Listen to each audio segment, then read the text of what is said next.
Hello and welcome back to Radio Free Urbanism. We thank you very delightfully for joining us today exquisitely.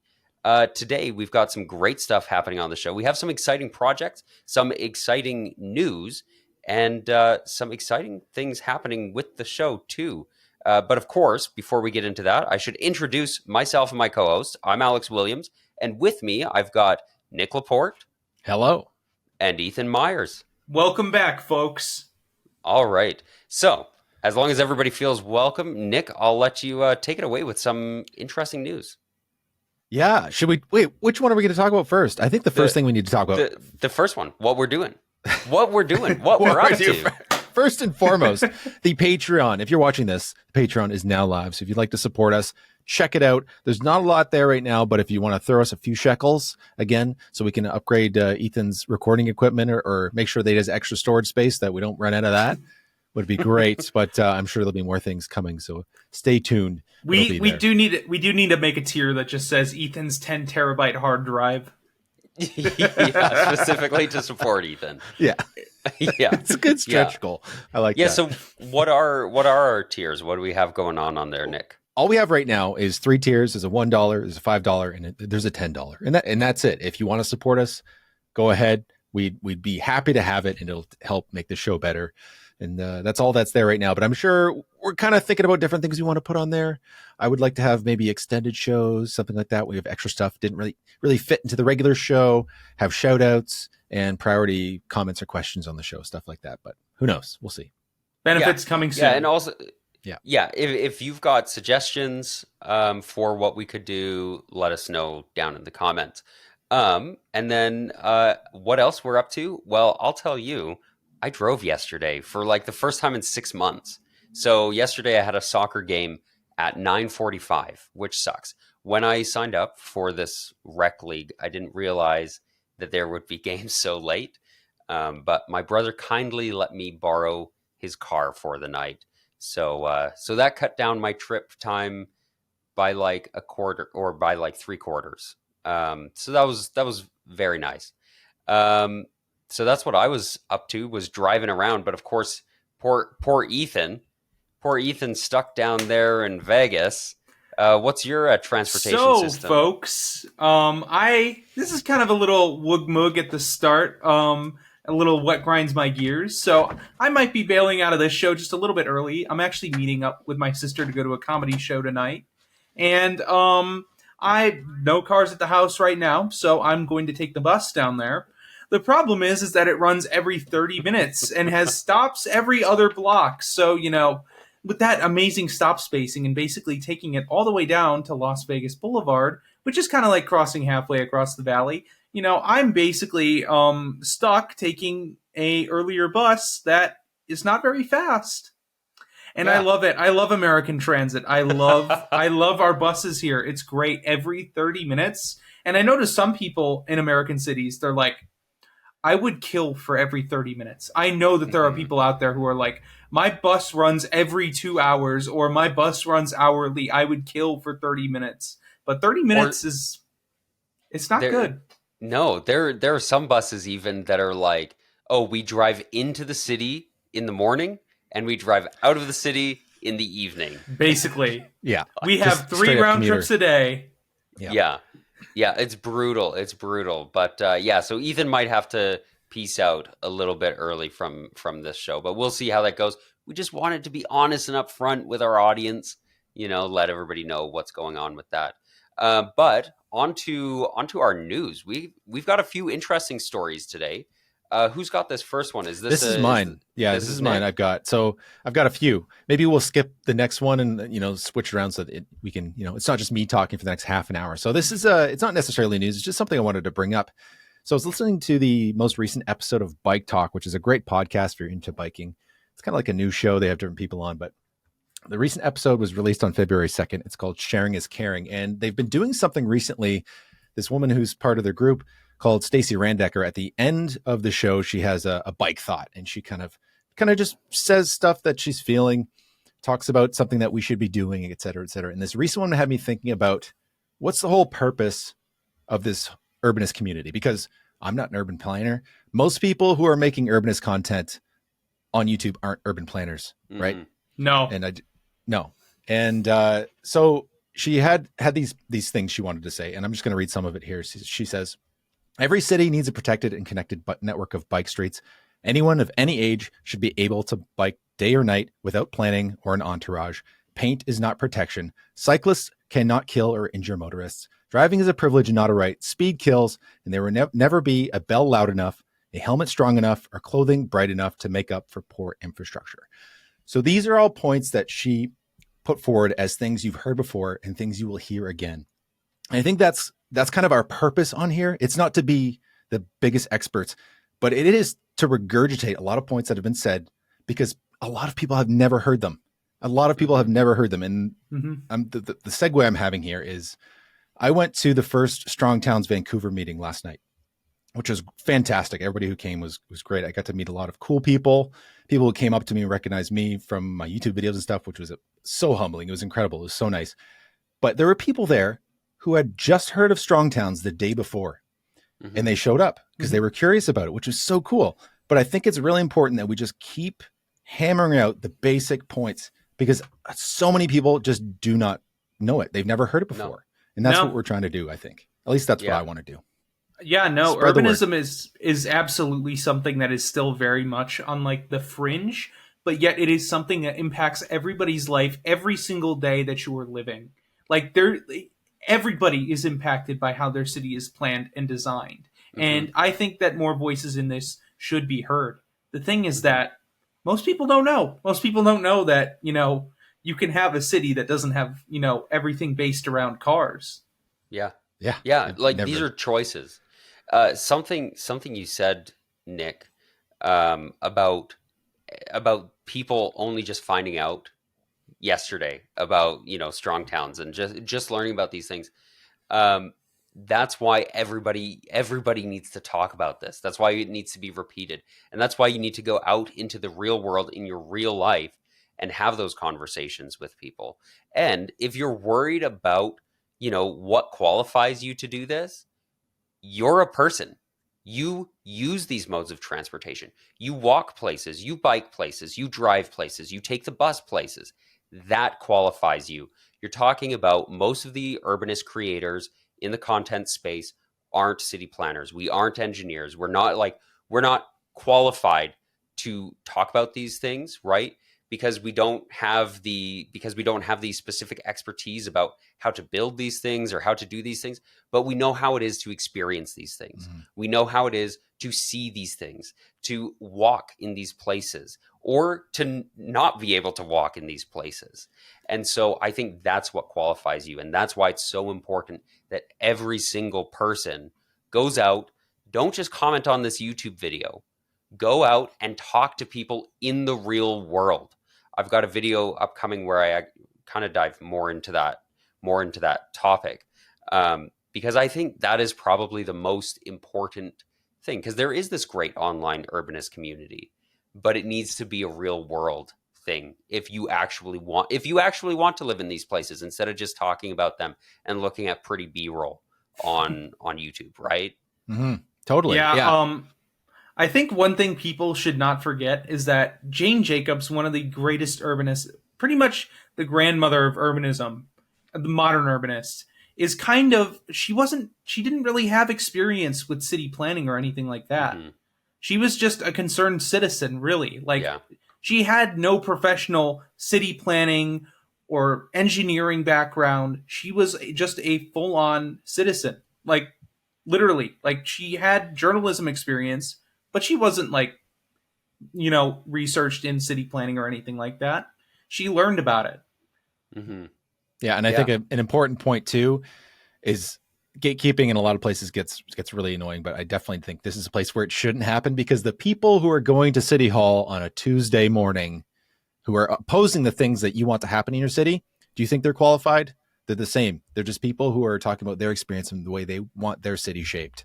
And you have to talk about that with them openly, so they, maybe they'll understand where you're coming from by the end of it. So who is actually qualified? It's the people who are working for the city a lot of the time, and they don't actually get a say in how things are made, which is they can't really say anything either, because they're hamstrung by their constituents. Yeah. Actually, it's funny. I was talking to my friend who works for the city of Vancouver, and I asked him about getting a job there.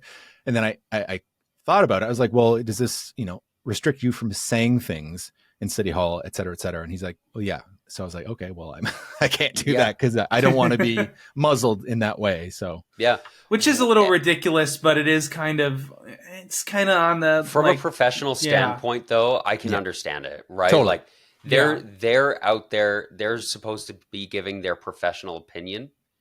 And so they answer questions of council and of the citizens to say like, hey, this is what we're looking at. These are the things we're considering. This is why we might consider this. This is why you might worry about this.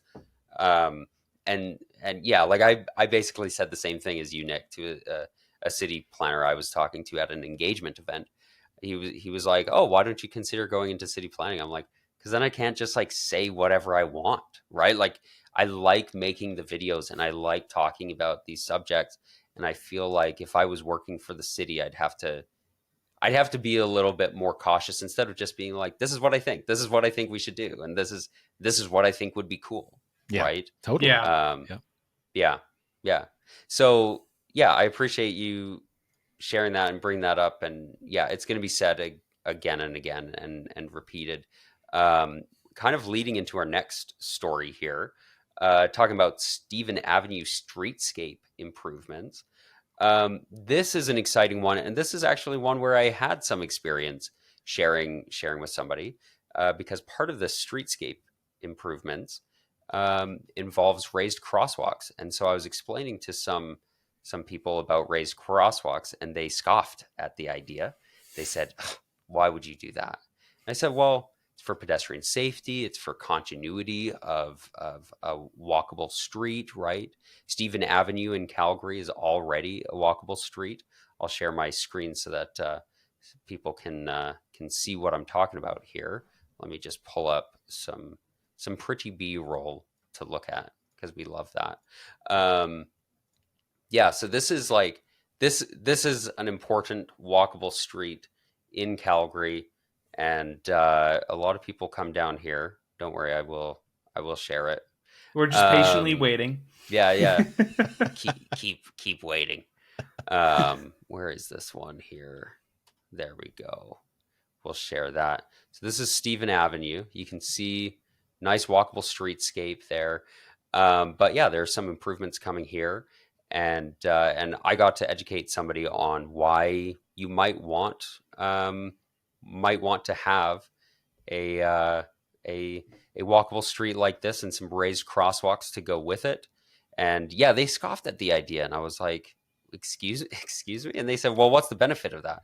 And I said, well, you have pedestrian safety for one. And they also scoffed at the idea of pedestrian safety, which I thought was very strange and actually pretty upsetting. Yeah, so that's Stephen Avenue as it is right now. And I'm going to go back in time a little bit here and show you guys Stephen Avenue as it once was, if I'm able to find this here. So let's share this again. So Stephen Avenue as it once was. So streets change over time. This is Stephen Avenue in 1911. Way back when. I found this picture at Heritage Park, a museum here in Calgary. So you can see, like, it's obviously a different place. It's new. It's different. Of course, you can see the streetcar tracks down there. But let me show you guys what they're changing. So right now, Stephen Avenue is about 5 blocks, but they are kind of extending this to be like 11 blocks. So they're actually taking it now all the way from City Hall all the way to the Armory here. And so right now we saw the walkable part of Stephen Avenue. Let me show you the part that they're gonna. This won't be like pedestrian only, but it will be redone to be like a beautiful streetscape. So they're gonna actually have raised bike lanes here, and as you go down, they're gonna take out some of the parking. It's going to be a much more pleasant place. They're going to add more trees. and they're going to add some areas into being more focused on housing. So you'll see this is more residential, commercial retail, and then this is arts and culture stuff. So there's some exciting stuff happening over there. Do you guys have any questions about this exciting happening going on in Calgary? I'm just wondering. Sorry. No. You go first, Nick. So when was it actually started? Like, when was this made this car free? When did that happen? That is a great question, and I have no idea. Let me see if a quick Google search can make me feel wise. When was Stephen Avenue pedestrianized? My guess. Guess is in the chat. Guess which year Stephen Avenue was pedestrianized, if we can figure it out. I'm going to say 1973. 1973, you say? Okay. It looks... We'll get there. Yeah, maybe. I asked the wrong question. We might not get there. It looks like actually 1970. It looks like I'm looking at the history of Stephen Avenue on heritagecalgary.ca. So it was in that 70s pedestrian mall era. I guess so. That was a good guess. Yeah. Very good. Yeah. Yeah, so by the late 60s, main shopping districts began to experience declines in retail sales. Something. Early 80s, something. So also, I mean, Stephen Avenue is also right by Olympic Plaza in Calgary, and Calgary hosted the 1988 Olympics. So I'm assuming it was like at least before that time. Yeah. And it's right across City Hall. Great place to hang out and spend time, and I'm really, really excited to see what they're doing with this project. I think it's going to make it an even greater space to spend time. That's fantastic. That is. That's really cool. And just slightly on that subject, here in Vancouver, they're proposing some pilots for some car-free streets, but we'll talk more about that in the future. Yeah.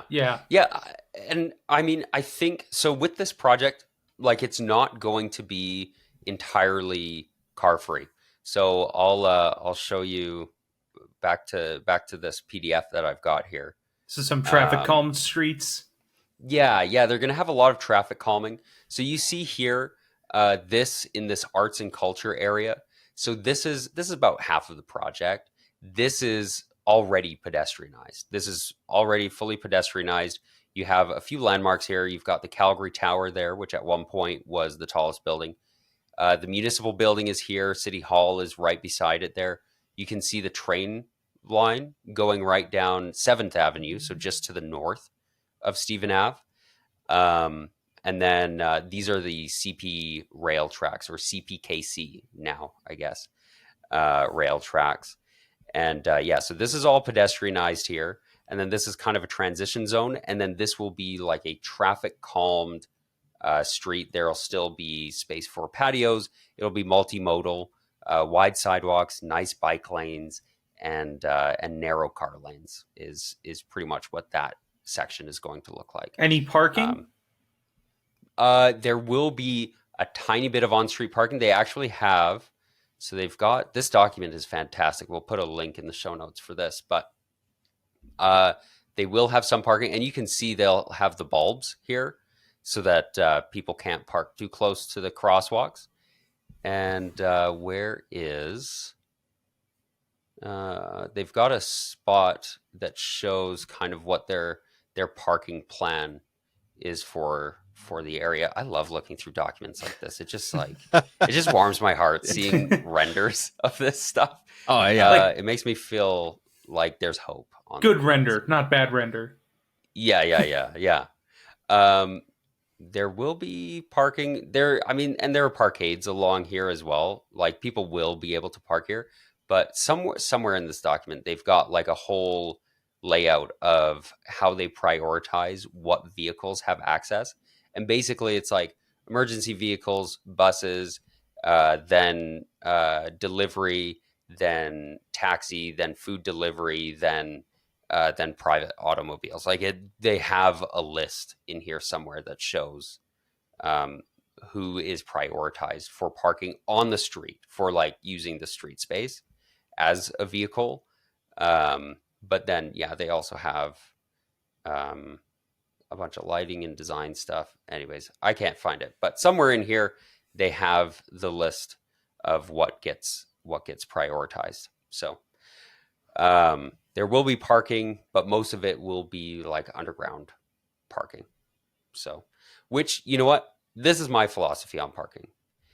If you need parking, you should need it enough to be willing to pay for a parkade. Absolutely. That's how I feel. Yeah. Totally. You know, surface parking, anything other than, you know, minimal street parking, dump it. Yeah. We don't need big parking lots cluttering up our cities. Oh God, no. At most, for surface parking, you do street parking that can work as well for, you know, protecting bike lanes and pedestrians.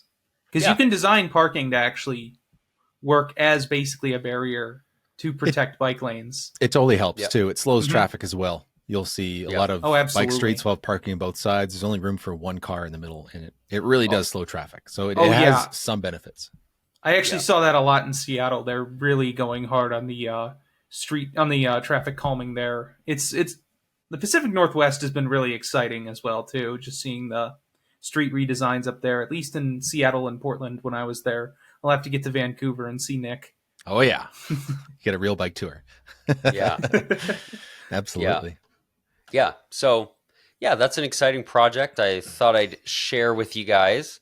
If there are no other questions, comments, or concerns, we can boogie on to the next story, which is, I think, globally exciting. I've heard a lot about this one in the past few days. Yeah, this is the beginning. The beginning. So this is coming from Paris. So Paris has voted to triple SUV parking, the cost for SUVs. And that's the headline. That's not necessarily it. So that's including heavier electric ones and hybrids. That happened on Sunday.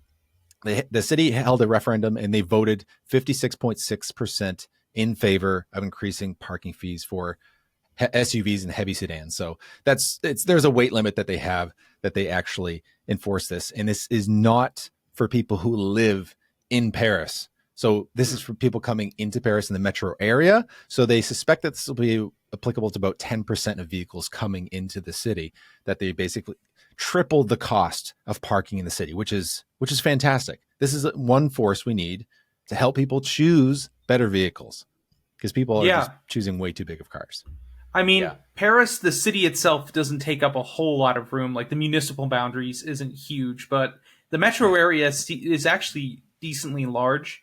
So I'm assuming that they're really, really going after the SUV commuter into the city, which, I mean, to me doesn't sound like there's a whole ton in Paris, but if they say, 10% of drivers are driving these things in here, then, that's pretty significant. That's always a start, because, oh my God, I hate SUVs.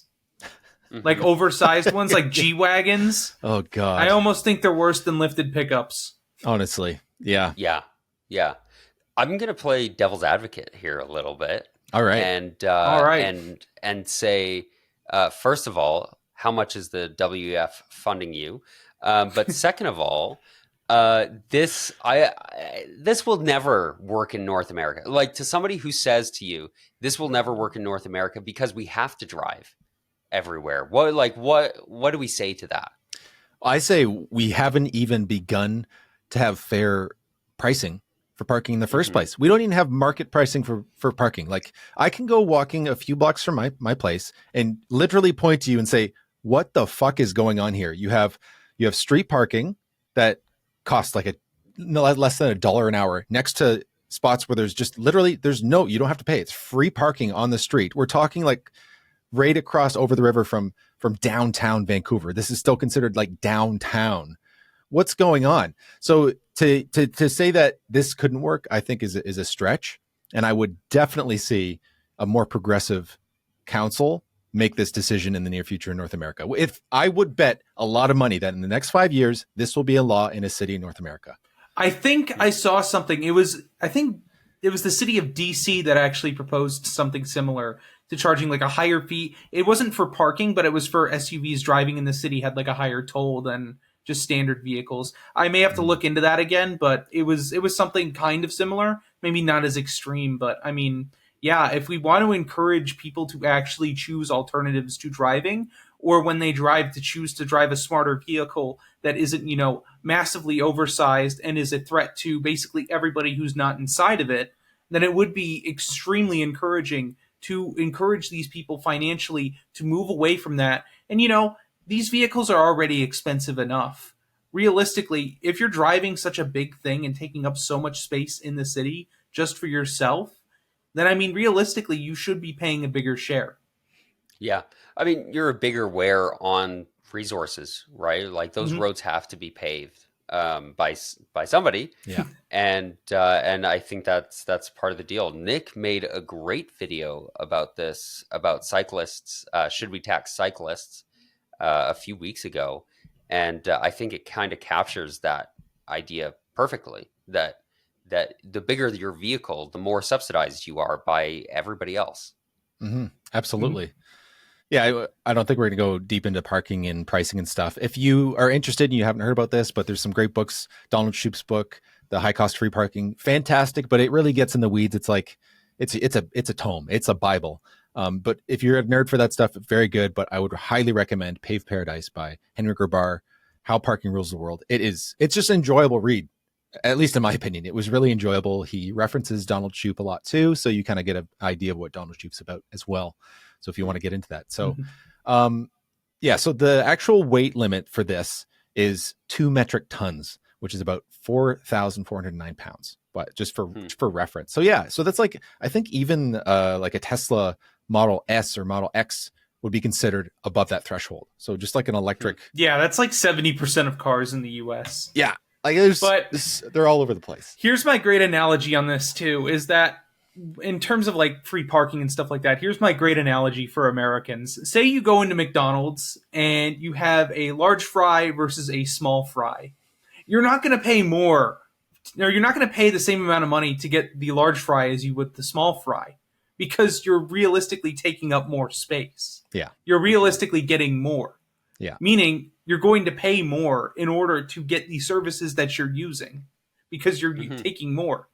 Yeah. And I think we talked, this is definitely like, I think this is like straight out of Donald Shoup's book. He's like, if you go to a restaurant, like you said, and you get a burger and it comes with fries, no matter if you want them or not, that's what free parking essentially is. Yeah. Even if you use it or not, it's there and you're paying for it. If I go walk to the store, I'm paying for that underground parking that's underneath the store that's free for people who want to drive there.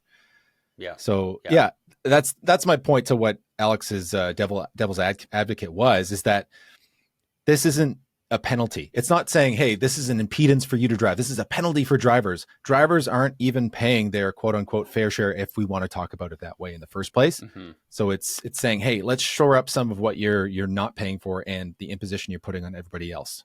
Yeah, it's just removing a subsidy. Yeah, essentially. Yeah.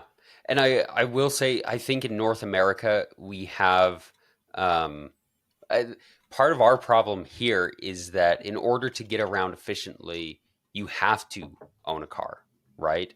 And so I think part of our problem as well is that we really need to just start building for people who don't own cars, or building so that people don't have to own cars if they don't want to. That means more transit-oriented development. That means looking at parking lots with big googly eyes and being like, wow, we could redevelop that into something beautiful, couldn't we? Reclaim that space and make it something wonderful. Make it somewhere that people want to be. Nobody wants to be in a parking lot. Nobody wants parking lots. People want to be able to get where they're going. And I think that's how we need to start looking at this stuff. Actually, Alex, I think I need 400 lanes of automotive freedom and then a 400 square mile parking lot. How do you feel about that one? Well, I think you live in a desert that is mostly nothing. So it's actually mostly parking lot and highways. So and single family homes. Paving. So it's just pure freedom. Yeah, we'll just pave over the mountains, pave over everything. Yeah, pure automotive freedom. Yeah, I'll support that. I'll come visit you in Vegas and then feel good about going home. God. It's a lot. Oh man. Perfect. Well, I think those are some good stories. I think we're making some good progress here. we're going to get on to the listener mail segment, which this week was very busy. We had two people end their emails to us by saying sorry for the essay. So we're going to tackle those, but first we've got a comment that Ethan is going to address here. Ethan's going to kick us off with Yeah. the listener mail. Yeah, we got a pretty short comment from Screaming Speck of Dust, who commented, "It was on our first video when we were talking about Brightline. They said Orlando in here. I've had some pretty good experiences with Brightline so far. Hoping it gets extended over to Tampa soon and more stops along the way. They proposed a stop where some of my family members live, but for whatever reason, the city rejected it at the time, widely regarded around town as a bad move. Love the podcast." So, yeah, it's really exciting to see Orlando actually get some, frequent regional rail between, different cities. And yeah, I think Brightline is planning on both doing infill stations and eventually extending down to Tampa. They're planning to use the I-4 median for that, so it'll be running between a highway. But I don't think there's anything that looks better for transit when you see a train going 110, 120 miles an hour down the middle of a median, and you get immediately gapped by it no matter what car you're riding in.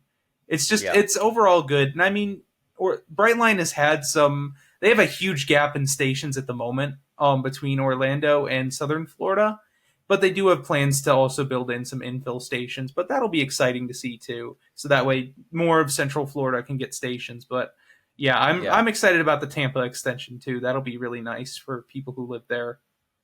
Yeah, and Screaming Speck of Dust, which I love your username by the way. They said that the town where their family lives rejected the proposed station, which I mean sucks. That's really that's sad. Brutal. But hopefully they see like the progress that's being made and kind of decide they do want to hitch their wagon to this train. I've definitely got some critiques of Brightline, but overall it's been a very positive thing for rail, especially in Florida. Yeah, well, and you talking about the visibility too. This is one reason why I love trams and stuff. Why I think, when people talk about we should just have underground trains and stuff. I'm like, there's a huge benefit to people seeing the train, to people, being like, oh, that is in my city. That is something I can use. Yeah. I think there are a lot of benefits to overground rail. And accessibility too. And accessibility. Yeah. Yeah. So, yeah, that's fantastic. Nick, do you have anything to add? Just to mirror what Ethan said is like, when you see a train flying down the middle of a highway, it really puts things in perspective. And I think we need more of that. You're just like, oh, maybe I should take the train next time. Absolutely. And it's a good thing here. Cause you always hear the horror stories about the metro in different places, especially New York. It's been notorious for the crime, and it's the literal underbelly of the city. So to see overground rail, light rail, or heavy rail, even like here in Vancouver with our SkyTrain, it's really interesting to see when you see the SkyTrain going along faster than the car traffic below it. It puts things into perspective, and that's really inside your mind. You have two elevated trains. One is Chicago, one is Vancouver. Yeah, yeah. The one that wins is the one that you feed, or whatever. Yeah. Yeah. Okay. So, and I'm sure we're going to talk about that more in the future. I have a lot more thoughts on trains, as I'm sure my friends do here as well. But we're going to hop onto one of our long emails. This is from our favorite OG listener, Walter. And he sent us a long email that I'm going to piece out into a few different episodes. We'll kind of be tackling some of the topics he suggested as we go throughout the podcast. But I did want to talk about this one today, and so I'm going to read this out for everybody. I'd love to hear your thoughts on urbanism in rural small tourist towns and how they can do better. As much as I would like, we probably won't be getting high-speed rail to connect towns of 3,000 people in the mountains quite yet. My case study for this question will be Truckee, California. I recently attended a presentation in my local area from some Truckee city representatives who were discussing their transit and bike infrastructure projects and improvements. They recently implemented an on-demand transit program that, in less than 2 years, increased ridership from 30,000 people a year to over 125,000 people a year. Remember, this is a small town, and this is me talking. This is a small town, and this is an on-demand transit service doing 125,000 riders per year. He continues, and is projected to grow even more. Truckee also implemented a new e-bike rental program too, which I think is another brilliant example for rural areas to be able to implement micromobility. Additionally, they have been aggressively completing new bike lanes and multi-use paths, as well as completing complete street designs. This to me is super awesome and serves as an example to the surrounding rural and historic towns. Truckee has a lot of similar problems to where I live. Historic areas and streets have very limited space, so it can be difficult to deal with as well as dealing with rapid tourist slash retirement community development. During this presentation, I also heard how they passed some kind of ordinance that exempted part of the downtown area from traffic requirements related to VMT, which allowed for them to focus a lot more on transit and walkability in some new street designs. This went a bit over my head, but if you guys could maybe find out more about that and see if it could be applicable elsewhere, I think it's a fascinating idea. What are all your thoughts on these happenings and if they apply to other small towns? So, what are our thoughts on all of that, guys? That was already massive, but it's I can talk a little bit about Truckee. I've actually been through it. So perfect. Truckee is right off of the main for the California Zephyr. So when you're on the last leg or the first leg between San Francisco or Emeryville and Reno, Truckee is one of the mountain towns you run into. So it already has 2 trains a day in terms of service, but California has proposed the idea of running another regional train through Reno with the possibility of stopping in Truckee, which would be a Capital Corridor train. So it does have the ability to have intercity rail four intercity rail trains a day. In terms of cycling infrastructure in small towns, I used to live in a small city, 13,000 people, not as small as Truckee, but still fairly it's on the smaller side. Definitely not one that can really, get a transit network going up. But cycling infrastructure is huge in order to reduce car trips in small towns like that. If you have, your intercity rail, and then you have a bunch of, good dedicated bike infrastructure with both, bike share, bike rentals, and just, citizens owning bikes, you can deal a lot of trips over to cycling rather than, driving a car. The one thing I will say about Truckee, California, is that this is one of the snowiest towns in the country. They get an insane amount of snow. If you look up the Sierra Nevadas, this is like they get insane, multiple feet a year of snow. They make a lot of other cities look. Here, let me just pull it up for you. It's 206.6 inches of snow annually in Truckee, California. Yeah, so it's not a small amount. That's a lot of snow that's falling on the ground. Now, granted, that's not an excuse to not build bike infrastructure. It's another pressure on, infrastructure there, and it's just, kind of an interesting little, thing that you'd have to deal with. Granted, they already do that with, car infrastructure out there to some degree. But yeah, I mean, and then the last point of on-demand transit definitely seems to work a bit better in these smaller cities. I'd say it's very much an interesting thought when it comes to big cities, because I don't really think transit on demand works too well in them. But in a smaller city like Truckee, a subsidized transit on demand could definitely be a lot more effective, since you also don't have, the crazy amount of, of room that you have compared to these bigger cities that, try to implement transit on demand. So I think it is a good strategy for smaller cities to, go the micromobility and transit on demand with intercity rail routes or intercity bus routes connecting them. Mm-hmm. Yeah. And I think it depends on how, it's always about how it's built in the first place. Like the built environment can dictate what kind of transit you're going to have. Like you can have a massive city that has really bad transit because it's just a huge, giant, sprawling city, and then it's just way too expensive to service all these people. You know, we look at the olden days, how we traditionally built cities. Often it was just one strip or two strips, a cross section, right? And you would just have a rail line going right down, and anybody could take transit because that's what the option was. You get a horse, you get on the train, or you can take a bike if it's, the late 1800s.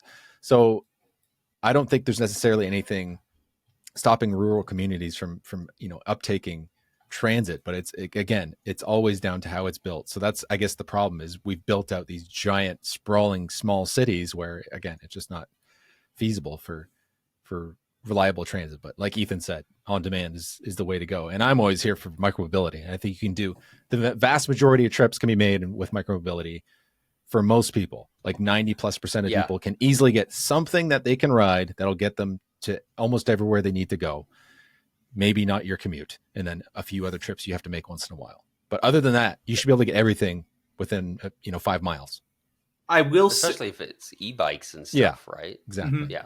I will say though that there is one thing that I'm noticing is that it appears that Truckee is getting a lot of like that awful suburban sprawl, and it's very and I know that this is all wealthy money because you can see that a lot of these neighborhoods are basically built entirely around golf courses. If we're talking about like Truckee proper, very much still has that old rail town urbanism, but there is a lot of sprawl that's starting to pop up that can be pretty concerning when it comes to any sort of transit accessibility. I mean, you could work with micromobility in that, but it's going to be really hard to get, traditional transit there. And even transit on demand is going to struggle slightly when it comes to dealing with, the horrible suburban design of North America and what we've kind of invested in. It's just really sad. Like I'm just looking at street views of the area, like near the golf courses south of Truckee. And it's really sad because they have these beautiful homes, like a lot of wood siding and stuff like that. But it's just so many cars parked on the street. Like it's crazy. It's wild. Oh, this is an absolutely beautiful area. It's gorgeous. Between California and Nevada, around the Tahoe region. Yeah. But the problem that kills it is absolutely, car dependent infrastructure and everything like that. I just find it so insane how these areas have just full on eaten the goop of, car dependent infrastructure and nothing else. Yeah. Yeah. It is upsetting. But I like to think that there is hope. What to do in like a tourist town is a lot different than what you would do in like a small town on the prairies. And we've talked about that before. But I think a lot of the principles like talked about by strong towns, I think those apply to any city. But then what kind of transit you're going to do in your city, that'll depend. That'll depend on your unique situation. I lived in a small town, 20,000 people, so not like tiny, but there were a couple shuttles that kind of did one specific loop, and then they would go to specific destinations.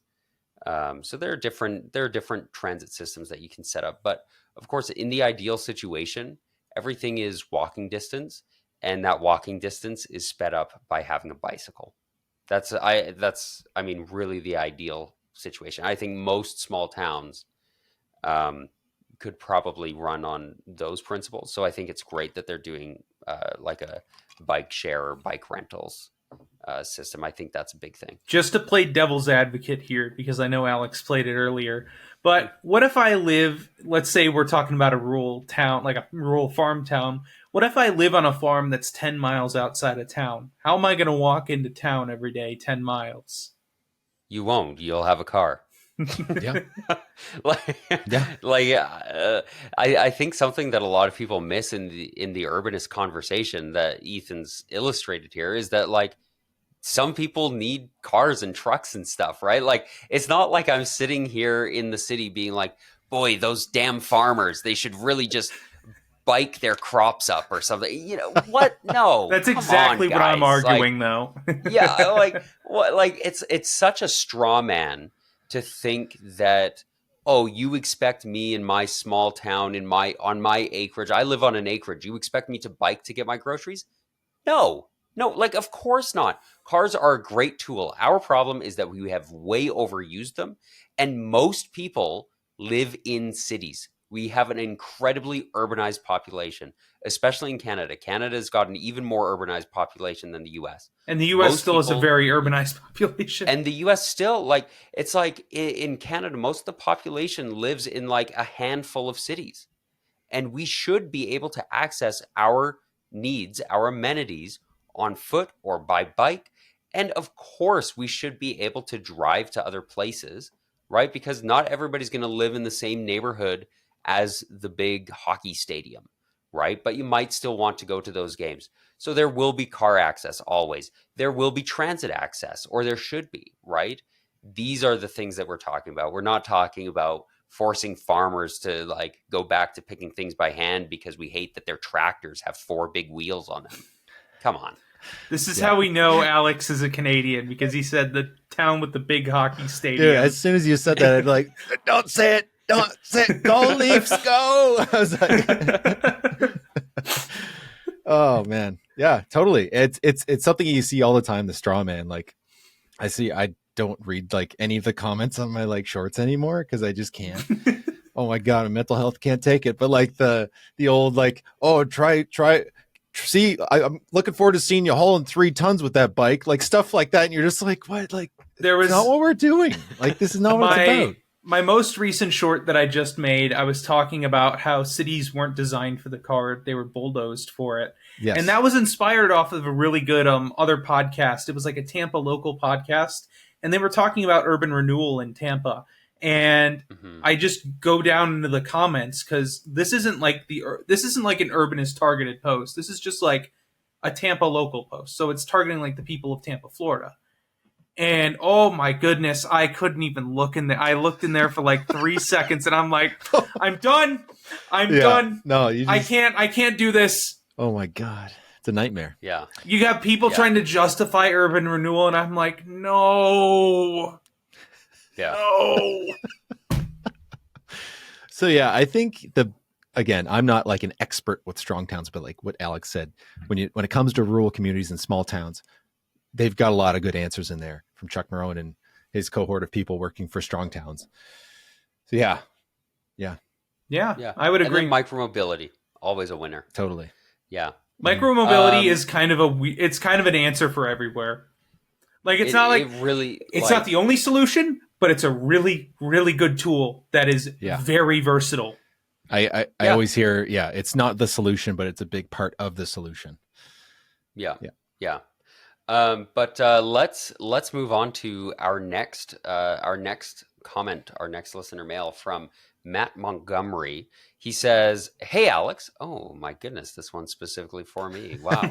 I know you've mentioned keeping a log of all your travels and personal mode share, etc. What system do you use to record it, and what are your motivations for gathering that data? Love the new show from St. John, New Brunswick." So that's kind of exciting to hear from somebody from New Brunswick. What do I do for gathering the data?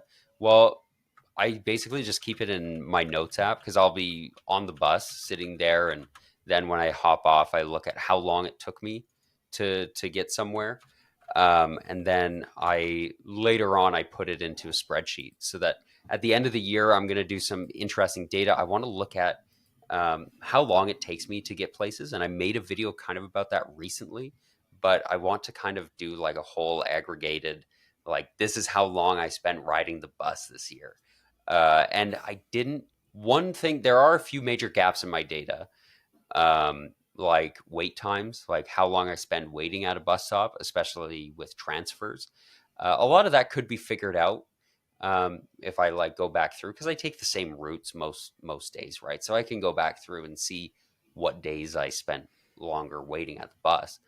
But that's pretty much it. And I record a few things that I make sure I record are if if I get a ride from somebody, and I do distinguish between a ride versus carpooling.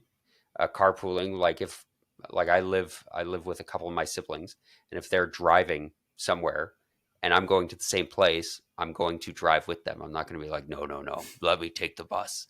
I'll see you guys there in 3 days, you know. And so I do note, like, if I'm carpooling or if somebody is giving me a ride, right? I also note if it was offered or if I had to ask for one. If I was like, please help me, I'm so scared of the transit, please take me somewhere. So I note that kind of stuff as well, and I note costs, how much I'm spending on bus passes, bus tickets. And yeah, at the end of the year, I'm going to do like a full look at how much I spent on transportation, how much time I spent on transportation, and kind of a full pros and cons list of my experience as a 1 year car free. That's awesome. That's exciting. Yeah, it's kind of sounding like a more detailed version of what WMATA did. So WMATA is DC Metro, and they basically unleashed like a version of Spotify Wrapped, but for transit, for all of their riders who use like the app and the card. Awesome. And they basically were just like, hey, these were the stations you frequented the most. These were the lines you took the most. These were your most frequent bus lines, you know, all this other data and stuff like that. And I thought that was really exciting. And just, you know, kind of something that more transit agencies should do to kind of promote their mobile apps and, you know, just promote, you know, people using, you know, like tap to pay, stuff like that. Yeah, well, and it's a shareable thing too, right? Like you see how many people share their Spotify Wrapped, and kind of make commentary on it. Like I promise, I didn't listen to that song that much, or I listened to that song because that's my kid's favorite song, or whatever, right? I think that would be like a really interesting thing. I think that's a great idea. I know Ethan has to leave in a second, so let's jump on to this next comment real quick before Ethan's got a boogie out. Ethan, do you want to read this one? Yeah, this one's from friend of the show, Hall's Emporium. We have one of my favorite urbanism discoveries this past year was the concept of third places. Do any of you have a third place in your neighborhood that you frequent? It's a good question. It is. I like that. Yeah.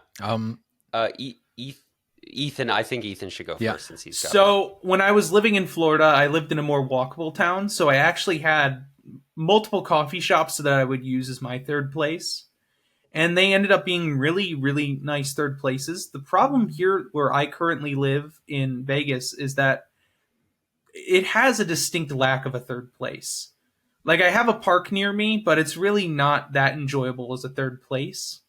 And I mean, I do also have a coffee shop too that I try to frequent fairly often, but I mean, it's just kind of out of the way. It is a really nice one, but it kind of functions as my third place at the moment. Yeah, nice. All right, gentlemen, after that, I'm going to roll out now. You guys finish up a wonderful podcast. Folks, thank you so much for watching from my end, and I appreciate your support. This is not the end of the podcast. This is just me dipping out. All right. Thanks, Ethan. Thanks, Ethan. See ya. See ya. Oh, he's still here. We're watching. Oh, there. He didn't say it. He didn't say it. He didn't say it. We were waiting for him to say "train good." We told him. We told him at the beginning of the show that before he leaves, he has to say "train good." And then you and I are both waiting there, like, no, he gonna say it? Didn't. Okay, that's all right. Oh man, you can say it. You can say it today. Okay, I will say it. I'll say it at the end of the show. Maybe I'll forget to though. We'll see. We'll see how that goes. But yeah, okay. I'll go next. Yeah. Why not? Why not? So my third place, I was thinking about this because I read this comment earlier this week, and I've been thinking about it, and I was like, I don't really have like a spot that I spend a lot of time. But I would have to say Around the Bend. That's my favorite restaurant in the whole wide world. Fresh pretzel sandwiches, all made in house, sauces, fresh, everything, like amazing food. I would have to say that's my third place. I know the names of all the employees there. You know, we chat, we catch up every time I'm in. Some of them even listen to the podcast. So I'd probably have to say Around the Bend is my third place. However, I wish it was closer. I wish it had better pedestrian access and transit access. And then I'd probably be there every single day, like just working from a laptop. Yeah. So I actually saved around the bend on my maps last week after you mentioned it again. I was like, okay, I gotta save this in case I'm in Calgary. I'll know I have to go there. Yeah. I think probably similar to Ethan, a coffee shop I on and off visit that's really close to me, but also one pub that's really close to me and one that's downtown that my friends and I meet up semi-regularly to do like trivia night, kind of a regular thing we go and do together. Nice. But I think the biggest third place for me living here in Vancouver is definitely the beaches.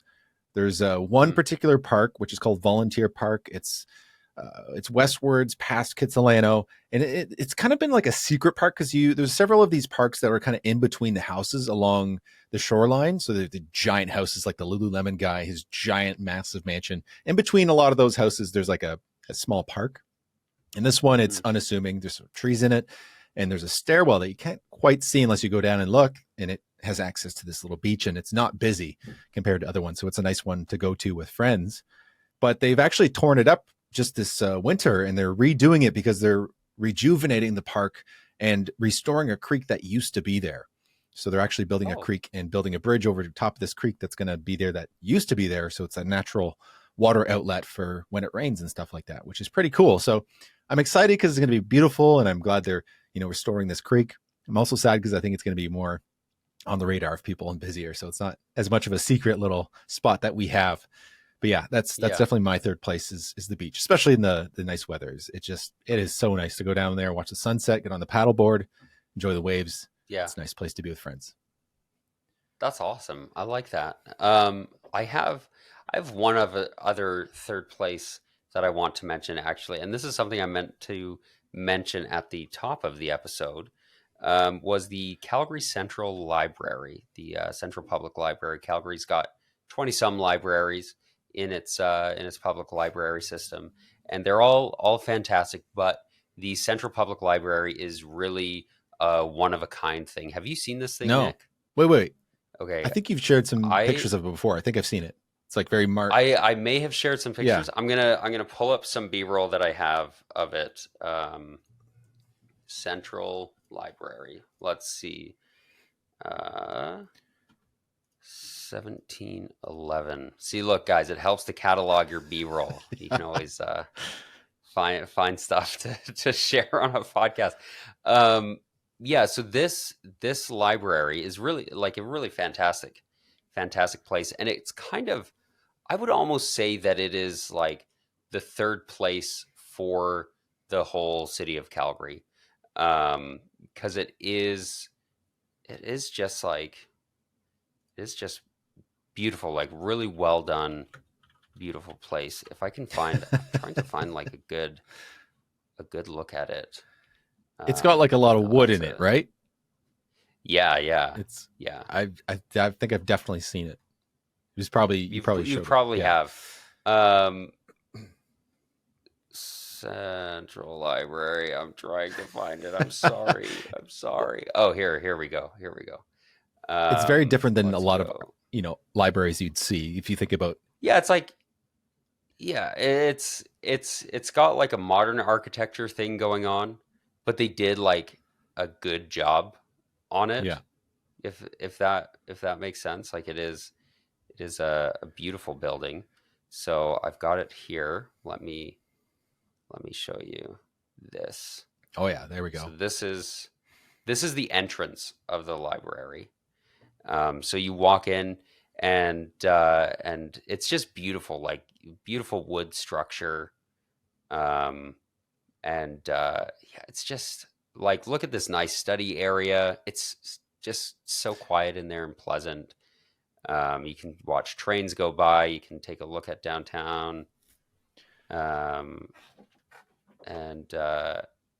Like just a beautiful, beautiful building.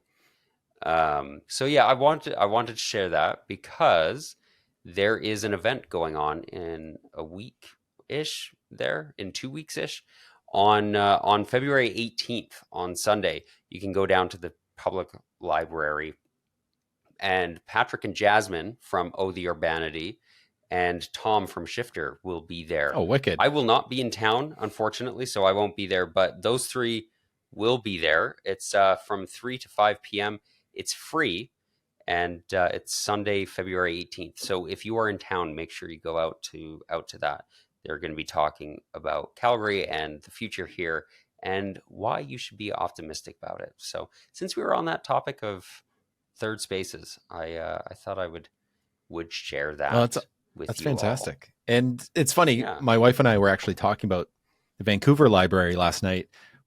Both of us have never actually been in the one that's downtown, the big one. It kind of looks like almost like a Roman Colosseum from the outside.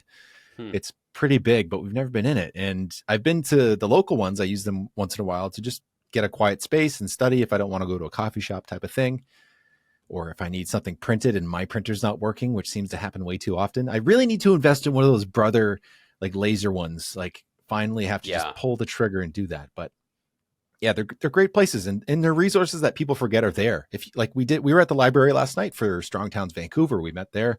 They had booked a space in the basement. We had plenty of room. It was great. It was fantastic, and it's free because it's a public resource that can be used. That's why it's a public library. It's really cool. Yeah. I think it's a very underrated part of our cities, and I think the Calgary Public Library is probably one of my all-time favorite municipal institutions because it is free.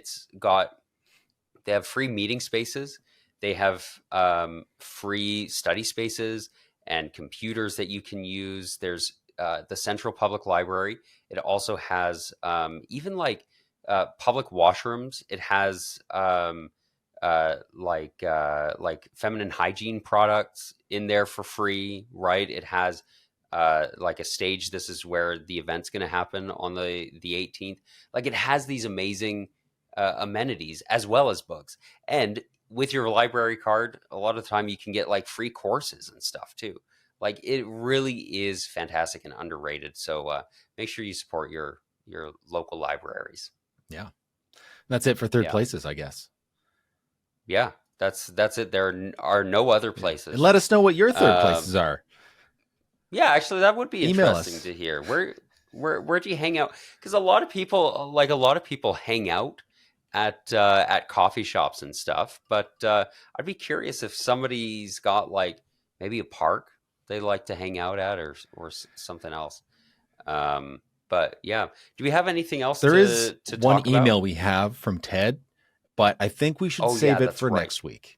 You know, when Ethan's here, because it's a big email, and I think Ethan had some things to say about it as well. So we'll save that. It's about Montreal. Yeah, that's right. So thank you, Ted, for the email. It's another big one, but we'll save it for next week, and we will definitely get to it. And actually, I will be in Montreal next week. Perfect. So wait, I hope I'm not traveling on that day. Could you imagine? No. I'll be on the airplane. Be as bad as me. Yeah. So no, yeah, Just no, I won't. I won't be. I will be in Montreal next week for that conversation. Perfect. So you should go visit the site beforehand. You can take a look around and see what's going on. Actually, that'd be pretty cool. Yeah, if anybody has any suggestions as to where I should go in Montreal, let me know. I've gotten a recommendation for the best poutine place. So we're gonna have to wait and see if it is the best poutine. I'm gonna be eating poutine all week. I'm gonna eat it till I'm sick. You have to. Oh, and the smoked meat. And smoked meat. I'll be eating smoked meat and poutine all week. I just want to go ride on the F1 track on my bicycle. Just like the dichotomy is pretty cool there. So that island's pretty cool to go see anyway. So if you wanted to go see that, that's my recommendation, I suppose. I haven't been there, but that's what I want to do. Yeah. Yeah. All right. Well, this has been Grand and Groovy. We'll get to Ted's email next week, and maybe I'll have some insights, or maybe I won't. You know, we'll see. Maybe I'll be like, I don't know, man. I've been eating poutine all week. We'll see. Sacre bleu, tabernacle. Bonjour. Who knows? Maybe by next week I will have learned French completely, and I'll do the whole podcast in French. We'll see. Ethan will just be the one left out, unfortunately. Yeah. Would you speak French, Oui? Nick? Bien sûr. Yeah. Okay, cool. We'll do the whole podcast in French next week, and Ethan can be left confused. Anyways, hope you guys enjoyed listening to this episode. I hope that Ethan enjoyed listening to the parts that he missed. Loser. Because he had to catch a bus. Who takes transit anymore? Gross. Do you know what I will say? Driving last night made me realize I don't miss it. No. Like I don't hate driving, but also I'm like, looking for parking is such I a hate thing. driving. Even when there's plenty of parking, I just hate the like process. I like to just like walk up and walk in. I you know. Godspeed. I'm glad it doesn't bother you. I hate driving. I'm so happy that my wife likes it, or at least doesn't mind. She'll drive all the time. I'm like, okay, I'll just be a passenger. That's totally cool. Perfect. She's like, just don't be a backseat driver. I was like, deal. Done deal. I can do that. Oh, see, I'm a backseat driver. I have to work pretty hard to respect the driver's autonomy. There's a lot of tongue biting going on when I'm in the passenger seat.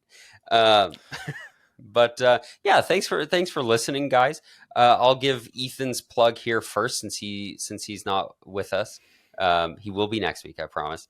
But Ethan, you can find at Climate and Transit, I think everywhere except for Twitter, right? I think so, yeah. I think his Twitter is like Climate Transit or something like that. Anyways, you'll find Ethan. He's on YouTube and huge on Instagram, stuff like that. He's got reels, all that sort of stuff. Nick, where can we find you? What am I again? Oh yeah, just my name. It's Nick Laporte on YouTube and other socials. It's Nick the Door. Perfect. And I am Alex Williams. You can find me at Humane Cities on YouTube and Instagram. With that, I guess that's it. I guess train good. 2 wheels good.